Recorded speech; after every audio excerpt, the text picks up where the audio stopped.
Ooh, a spicy question. I because love the it. writing is sort of everything, right? Like you kind of can fix plot holes, but if the writing isn't So some there, readers love that, and some readers are like, "But I wanted more of this." So it's kind of a gamble. Hello and welcome back to the Right and Wrong podcast. On today's episode, I am joined by a writer and chef who has released multiple cookbooks inspired by beloved works of literature, and as of very recently published her own debut novel. It's Kate Young. Hello. Welcome. Hello. Thank you so much. Thanks for coming on. Thank you. Let's jump right in. Talk about the brand new novel. It's called Experienced. It's out right now in the UK. Tell us a little bit about it. It is a gay rom-com set in Bristol, which is about a woman, Bet, who is in a relationship with a woman for the first time. She's about 30. And she is very much in love with this woman, but her girlfriend in bed one morning says, "I'm kind of worried that you haven't dated other women, that this is your first experience of this, and that somewhere down the line that might end up being an issue.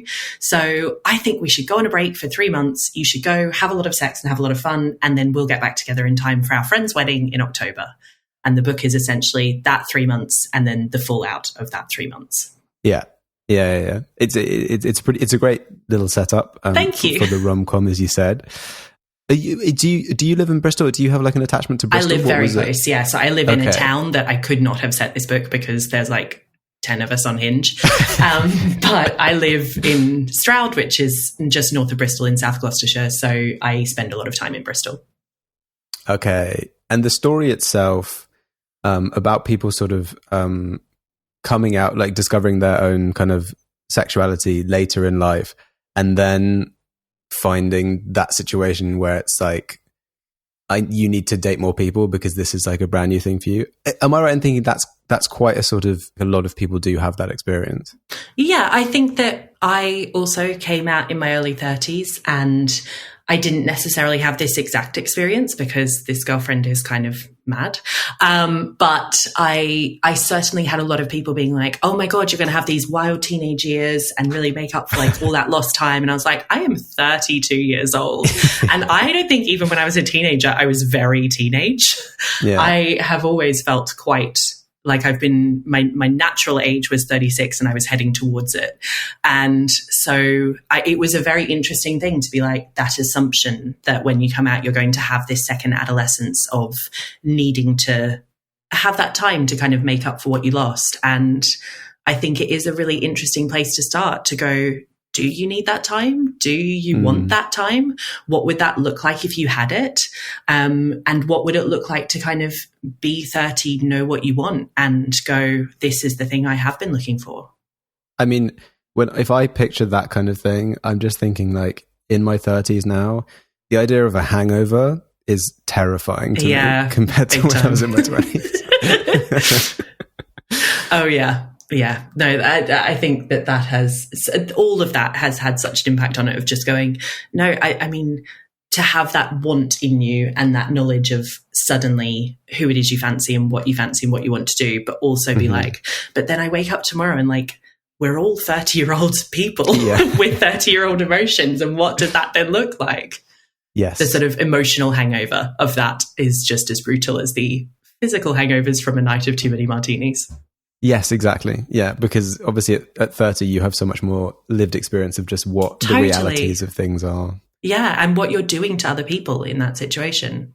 Yeah, of course. And also what, like you say, what you want. And not just in terms of, you know, genders and sexuality, but like in terms of like what you actually want in a partner, you know? Yeah, totally. And the fact that you can have a new awareness of your sexuality, but perhaps what you want hasn't changed. It's just a recognition of who you want that has.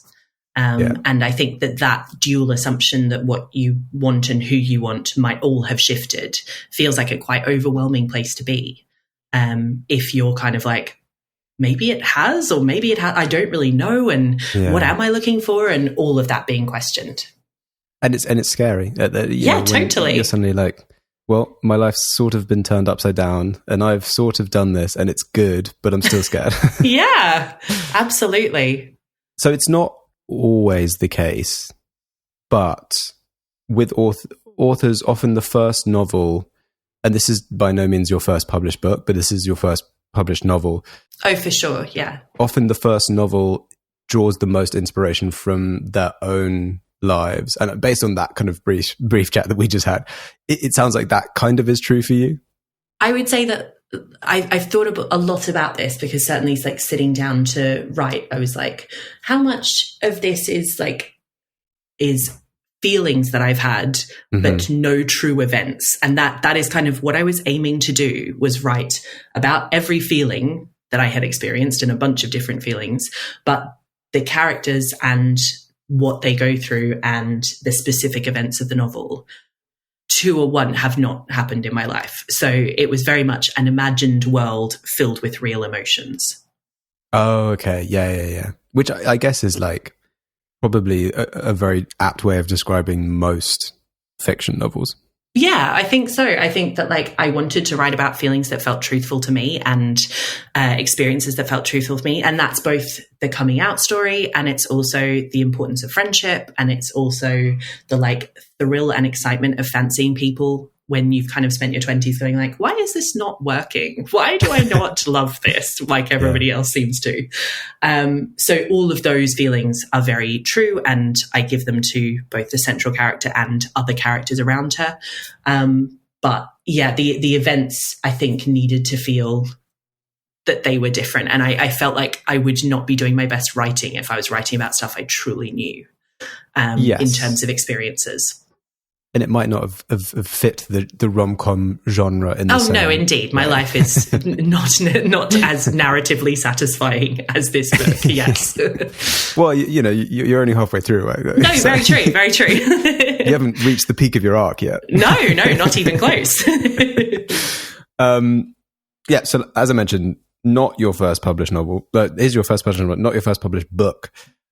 You, of course, have the award-winning Little Library Cookbook series. Yes.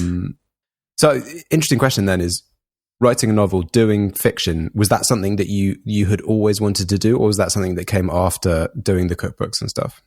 I think I am quite bad at remembering the true emotions here. Because I have very much told myself a narrative of like, English was my worst subject at school because I was good at other things, because I really enjoyed maths. I really enjoyed science. I really enjoyed having like an answer to go for. And I think English, where you are hovering and going, oh, what do they want me to say? And how can I put this best? It was always a less comfortable place for me to be, I guess. And so I really wanted to write a novel when I was like 10 years old. And that was really beaten out of me by school.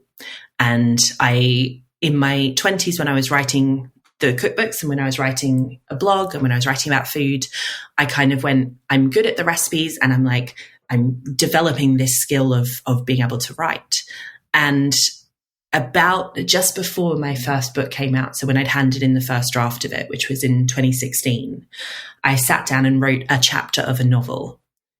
Just this scene that I could see. And I was like, I'm probably never going to do anything with this, but maybe whenever I have time in the next few years, I'll just return to this. So when I'm between a draft and an edit, or, whenever I've got like a little couple of weeks, I'll just go, I'm going to get up every day and focus on this project. Okay. I was very much like telling myself that it was not for it to become a published novel, but instead to like practice writing and doing that. But I obviously thought it was going to become a published novel because I'm very clear about my time. I've always had a bunch of different jobs. I've always done a number of different things at once. And the idea of like spending time on something that I didn't have a goal for, I just don't think I would have done that. But it's nice now to remember that it was just for fun and totally fine, because that novel took me 6 years and didn't go anywhere.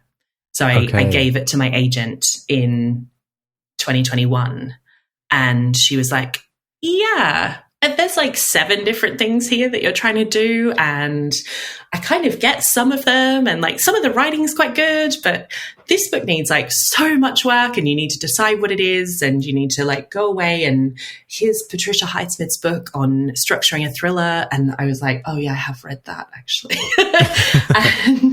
and it was a real moment of just, I have now told myself that I didn't think that book was going to go anywhere, but I obviously did because I worked really hard on it. Yeah. And so I kind of, had that sense of, I really want to write a story and a novel and a narrative, which my cookbooks have small sections of narrative story throughout them, but they are crucially like not a beginning to end narrative. I have friends who write cookbooks like that, and mine simply aren't. And it felt very much like I wanted to show myself I could write a novel, but also I think crucially, I wanted to write a novel. Yeah. And I did write a whole novel that wasn't very good, and then went away and wrote a second novel that got published, and I think is good. Okay, so that's the second one is Experienced. The second one is Experienced, okay. Yeah. I think it's such a common story though for authors, is a lot of authors learn to write by writing the first story or the first manuscript, which often doesn't go anywhere. Yeah, absolutely. How else are you supposed to learn? That is like, there's nothing like sitting down and going, how would you fit together these pieces? What do these characters do? How are they going to, I think there's lots of fantastic ways to go and learn in creative writing courses and other ways to learn. But for me, somebody who had done my university and couldn't really afford to go back and do more, the only way to learn was to sit down and do it. Yeah, it's also doesn't really matter how many, I think some people might be able to do it this way, but for me, it wouldn't matter how many craft books I read or like lectures I watched or things like that. It's like I could have all the knowledge in my head of like, this is what you need to do, this is what you need to do, these are like things that you should watch out for and stuff like that. But until I'd actually done it, I would never understand how that implements in practice. Totally. So yeah, it's an interesting one. Yeah, I think very common for people it's very, very rare that the first book someone writes is also the book that gets published. Yes. And I wanted to touch back on, you mentioned that first novel that you were writing, obviously whilst you were doing the cookbooks, you presented it to your agent. So your agent's Zoe Ross. She is, United yeah. Agents. At United, yeah. So you must have got her for the cookbooks. When you signed with her, did you sort of mention, look, at some point I'm thinking about maybe doing some like narrative fiction, like a proper novel? Or was that something that after you'd done the cookbooks, you sort of said to her, oh, I'm thinking of writing a novel. What do you think about that? Oh yeah, I did not tell her that to begin with. I was very much like, oh my gosh, I'm so thrilled that somebody wants to represent me for these cookbooks. Yeah. I essentially had been writing a blog for about a year and a half, and doing a recipe every week from literature. So it was essentially the idea that became the cookbook. Yeah. And it was very much a way of like, I was a theatre producer at the time, which is an incredibly sort of creative and fun job, but also is very much the job in the team that is the least creative in terms of like art making. Most of the job of a producer is being like, how are we going to fund this? Let's bring the team together. Let's organize all of this. And like all of that is creative, but it's not coming to work and making a piece of art. You are like a big part of that team, but it's not the writer, it's not the director, it's not, the set designer, any of those. Yeah. And so I had this like nice side project that I was really enjoying, that I was like, nobody is reading this blog. Like a handful of people in my first year would read every week. And they were mostly people I went to university with, I had met since I'd moved to the UK, or like my parents reading it on various computers, so that my stats would look bigger. And they told me that much later. And it wasn't until the blog was kind of picked up by The Guardian, because I had submitted a photo that I'd taken to like, share your memories of, this is so weird, share your memories of To Kill a Mockingbird, because Go Set a Watchman has come out, which is a book that I still am like, that book shouldn't exist, but To Kill a Mockingbird exists, and that's great. And I loved it when I was a kid, and I still love it now. And I had made the breakfast that Atticus has before he goes to court for the first time. Well, he doesn't make it, Calpurnia makes it, obviously. Yeah. And I had made that breakfast and I sent them a photo of it, and they looked at this photo and they were like, we found this photo online and you actually can't steal other people's photos, but if this is your photo, get in touch with us because your blog's very cool. And they posted this series of 10 of my photographs with quotes from the books. And that day I had 20,000 people visit the blog, and it had gone from some days you'd have, some days when I'd done a book that everyone loves, there might be like a couple of hundred people who read it. And suddenly it was 20,000. And I had 3 agents get in touch and I met all of them. And Zoe was the one who I just instantly saw the same book that I did, which felt really important. So at that point, again, I was like, I had never really considered this becoming a book, but suddenly people emailing me being like, this is already a book. We could just put these things together. But also if you want to make a book, this would be great fun. I did not just put the recipes together. We did lots of new stuff, and it took me a couple of years to do that book. But Zoe was the person who I met and instantly clicked with, and thought she loved the same books that I did growing up, which felt really important for a book that was about literature, that we were talking from the same page, I guess. And I just thought she was really clever and really funny. And I thought she also seemed really tough and good, and I'm not tough. So that felt really good to me. I'm a massive people pleaser. So I was like, I feel like I should probably have an agent who's really strong and tough and who scares me a bit. And she definitely did, in a good way. Yeah, that's the kind of person you want fighting your corner for the publication. Particularly if you're like, yeah, sure, yeah, we'll do anything. That sounds great. Oh, you don't want to pay me? That's fine. You don't want to pay me? It's fine. Don't worry, I'll do it for free. I love this. I'll pay you. Yeah, exactly. And she's really good at being like, no, we don't know. What are you talking about? So I kind of vaguely mentioned a few years later, I'm like casually in my spare time working on this novel, but I didn't really properly talk to her about it until I gave her the full draft. Oh, okay. And Zoe does rep novels for she does. So she reps nonfiction, but she also reps novels. And I'm very lucky that I was with somebody who, when I said, also I'm thinking of this novel, didn't go like, I might talk to a colleague about that, but was somebody who was already like, great, fantastic, I do that as well. Yeah. Okay. Well, that's good. So obviously it came from the blog, and was the first little library cookbook, was that essentially more of a curating kind of thing than actually like building up a bunch of new recipes?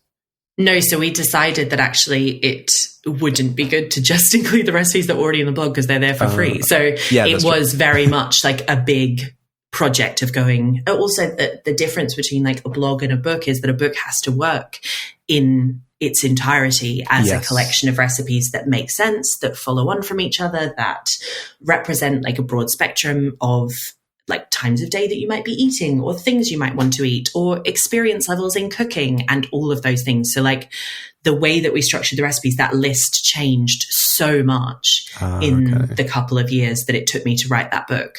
And the ones that I initially had gone, they're definitely going to make it in, lots of them didn't. And I think as well, the pressure of it being a cookbook and printed made me go back and look at every single recipe and go, do I stand by that? Is that what I'm still cooking? Is that the way I'd still cook it? Is that going to make sense to other people? A blog feels a bit more ephemeral, that it just, vanishes one week. And yes, it all gets stored there, but a book like sits on people's countertops and those recipes need to work. Yeah. And so the process of it was it was fascinating. I had a great time doing it, and I love writing cookbooks. I will have another one out next year. This isn't like the end of cookbooks. So it's a really great challenge that I really love. And it's, I think, a really great combination of the sort of science brain, get everything right, which is very much what it is to build a recipe, and the creativity of, what story do I want to tell with this recipe? Yeah, and these are all inspired by literary works. There's a library cookbook, so like you're sort of combining two passions as well. Where it comes to, like, building recipe, and then obviously like books that you love and have read and stuff like that. Yeah, absolutely. Can you remember obviously you had to redo all of the recipes and like think of new ones for this book. You didn't want to reuse what was in the blog. So do you remember what was the first sort of like book to recipe or character to recipe that you thought of for the book? I think the one that went on there and has never gone is that through the process of writing the blog, I had learned how to make butter, which is very easy to do. You just churn cream past the point where it splits and you end up with butter and buttermilk. You wash the butter off, you salt it. It is literally it. It's so fantastic and it's so cool. And then you can use the buttermilk to make bread or do whatever else. Like, it's a really great process that I just was so delighted by. And that line in I Capture the Castle, which is, I shouldn't think even millionaires could think of anything nicer than to have for tea than bread, butter and honey, is such a beautiful line. I've butchered it slightly, but it is such a beautiful line, and I love butter so much that was absolutely always going to make it in. Okay. I'm curious as to how obviously that's like a one-line thing, and butter it's not really a meal. No. I mean, some people might argue with that, but how do you go from here's a line in a story, which might just be like they sat down to eat this thing, or it might actually describe some of the ingredients, to like, I'm going to figure out how to do a recipe out of this? So it's such a varied process depending on, you're right, how much detail there is in the book. There's so many context clues, I guess, in terms of time and era and the sort of social class of the house and what ingredients they would have had access to. It's like a lot of research. So, for example, like the curry that they have in Vanity Fair that Becky Sharp eats, and she eats a chili thinking that chill is going to be a word that surely implies that this thing will cool her mouth down and bites down on a chili, and obviously it is not. The sort of process of going back and doing all of that research, but then also the recipe has to work in somebody's kitchen in 2024 in a way that feels like I can get those ingredients, I can do those processes, I can access those ideas, and it's the best possible version of that recipe that is delicious now. So I think I really wrestled with it for a while, whether I was going to be like historically accurate and recreate something very, very specifically, or whether I wanted to do a cookbook full of delicious food that reflected a sort of a collection of recipes, a collection of things that characters are eating. Right. So I think the best example of it is the goose in A Christmas Carol that they make this is before Ebenezer Scrooge brings the turkey. When Mrs. Cratchit is making the dinner, she is making a goose, and obviously she is cooking a goose on a spit. And there's just simply no way that to give anybody in 2024 in England an instruction that is like, put your goose on a spit. This is how you turn it. This is what it must look like. Like, it has to work in your kitchen now. Yeah. And so the big fun is, okay, here's a version of it that I can imagine that is perhaps how Mrs. Cratchit cooked it. And I'm going to take inspiration from that and joy from that and then recreate it in a way that feels like people are going to want to cook it. Because at the end of the day, if the book is only a historic document and not a cookbook, that is a different kind of book. And that kind of book also exists and is great fun and really interesting. Yeah. But I wanted to write a cookbook full of food people wanted to make. So that had to be the thing at the end of the day that it came back to, is like, I am taking inspiration from these sometimes you're right, very brief lines and making something that I think those characters would enjoy if they landed here and now. It's sort of thematic more than anything, right? Yeah. Yeah, exactly. Do you ever do, obviously those are things that do exist in the real world. Would you ever do like something like something from Lord of the Rings, like they talk about lembas bread or something, and would you try and do an interpretation of that? So I did on the blog, but I always felt kind of antsy about doing it in the books because I read a lot of copyright law and I don't understand it.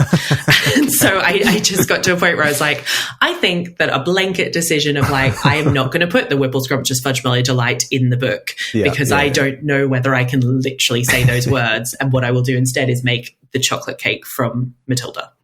Oh, okay. Yeah.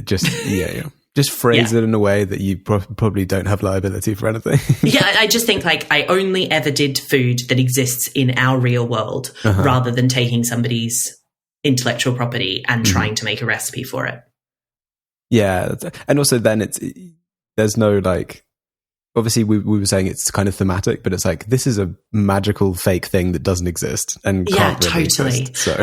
I really wanted the book to exist in a space that was like, come for lunch and I've made X and I don't have to tell you this is what it is. Yeah. Rather than just, this really only works if we're having a themed Lord of the Rings watch party. Which would be great. Which is great. Yeah. My best pals and I did that last year, like my sort of family and I, around Christmas, we watched all three and we had a really great time doing it, and we made a Hobbit's feast for the watch, and it was fantastic. But again, it's like going to the supermarket and getting the bits that exist in real life. We didn't make lembas bread. We created something that felt really fun and good, that is essentially the big feast at the beginning of The Hobbit at an unexpected party when everybody shows up to Bilbo's house. But I mean, it was very much just, we're getting nice food and watching some films. Yeah. In my head, because I just go to the movie trilogy, and me too. I've read the books, but I go to the movie trilogy as well. Yeah, but the Hobbits are just doing like fry-ups and English breakfast. That's basically all they do. Oh yeah, they're eating like a lot of mushrooms that they can forage, and exactly that, and potatoes. Drinking like potatoes. And before they leave, they have a lot of nice beer. But even at the beginning of Lord of the Rings, when that big party for Bilbo's 111th birthday happens, there is no food described in that chapter. You do not know what those characters eat. Funny. It's mad. It feels like there should be, because the party is so vivid in my head. Yeah. And it's like, they ate really well. It's like, tell me more, Tolkien. What are you talking about? I'm trying to make cookbooks here, Tolkien. Yeah, Come right. on. I'm trying to make cookbooks here. It's been 80 years since this came out and I need more. Amazing. So let's get back onto a bit of publishing stuff. Yes. Now that you have published your first novel, how different have you found the process of writing and publishing a fiction book, a novel, versus the cookbooks? It's been massively different, the experience of them,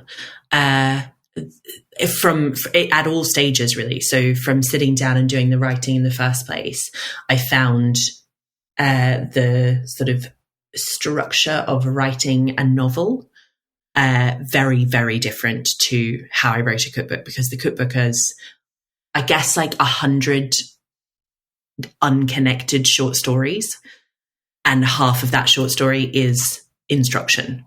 Half of it is an introduction that places you in a space where you might want to make this thing, but then the second half of it is like, here's the directions for how you do this recipe.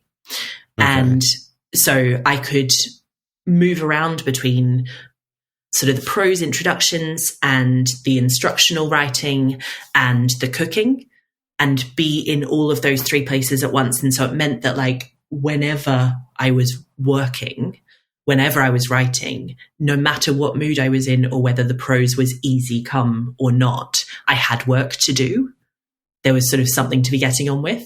Right. And on days where I was like, I am just a terrible prose writer today, I'd be like, I'm going to write instructions and I'm going to come back to them later and I'm going to make them more beautiful, but I am at least going to get the instructions down here today, or I would stand up and go to the kitchen or whatever else. Whereas writing a novel is very much like, it's all writing a novel. It's like all character and events and putting things on a page and sending people to a place where they don't know where they're going. And it always felt like, I want to write X number of words a day. I'm going to try and do that. And sometimes the words would come very easily and sometimes they wouldn't. But unlike cookery, there wasn't anywhere else to go and feel like, oh, it's fine, I'm being productive in another way today. Yeah. So I remain a big planner. So I guess my sort of planning for both cookbooks and the rom-com are not as different as I imagine people would think they would be. Okay. In that I know that a lot of my friends who are novelists write very much in a like, I'm going to see where these characters take me.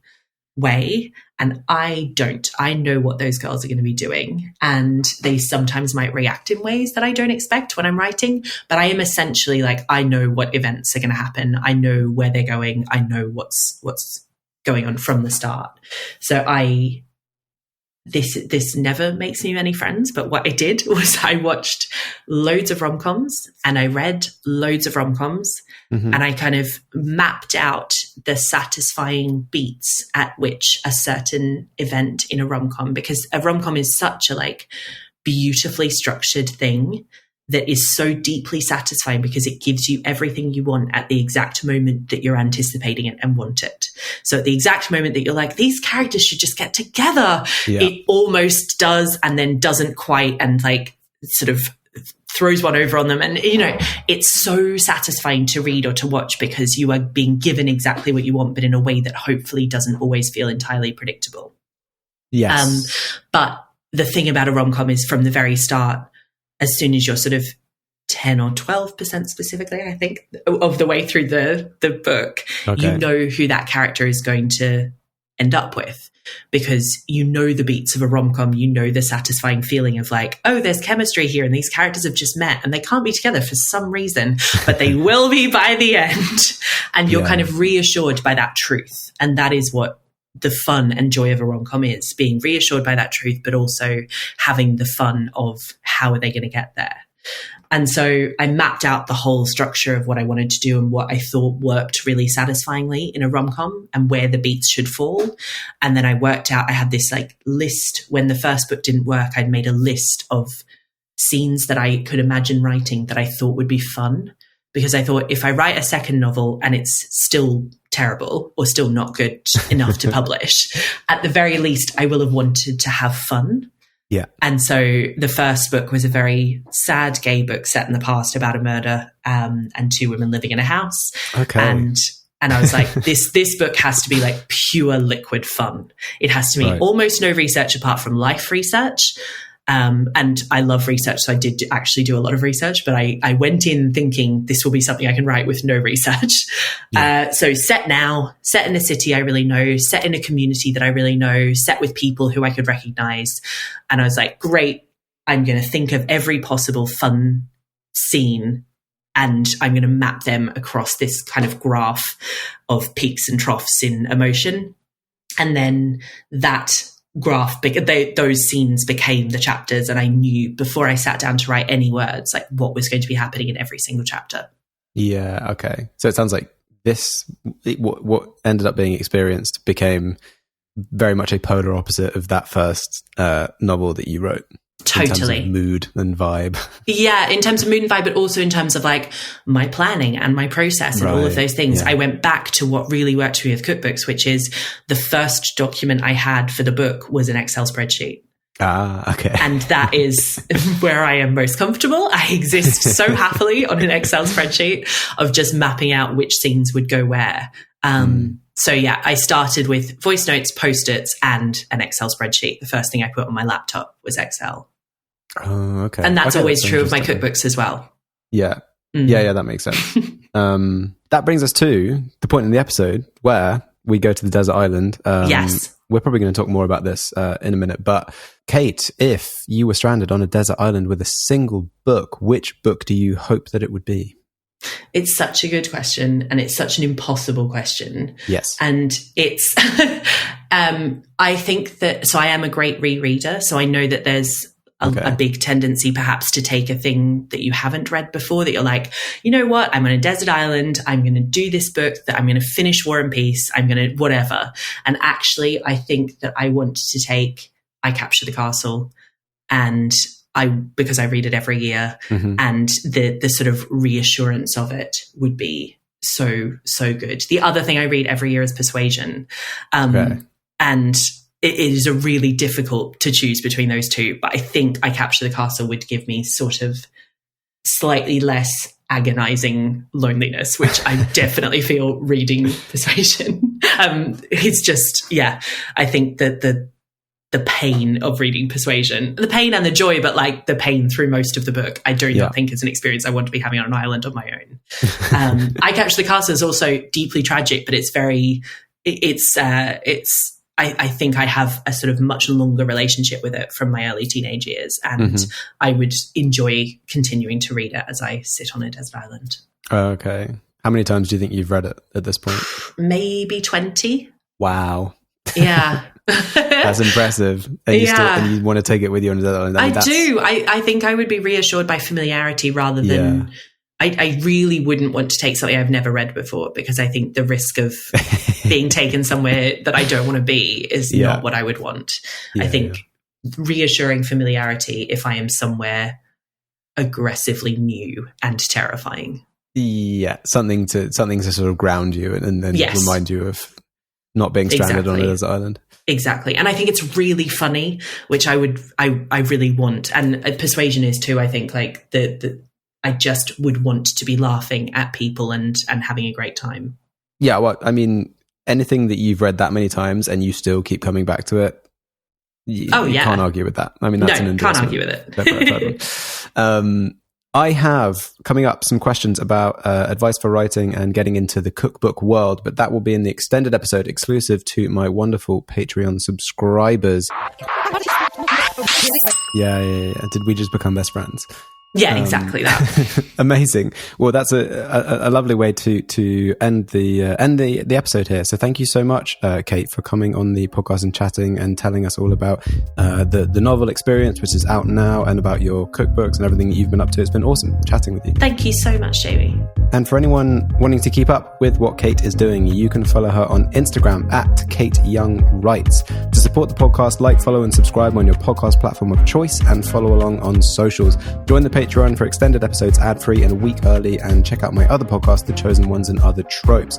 Thanks again to Kate, and thanks to everyone listening. We will catch you in the next episode.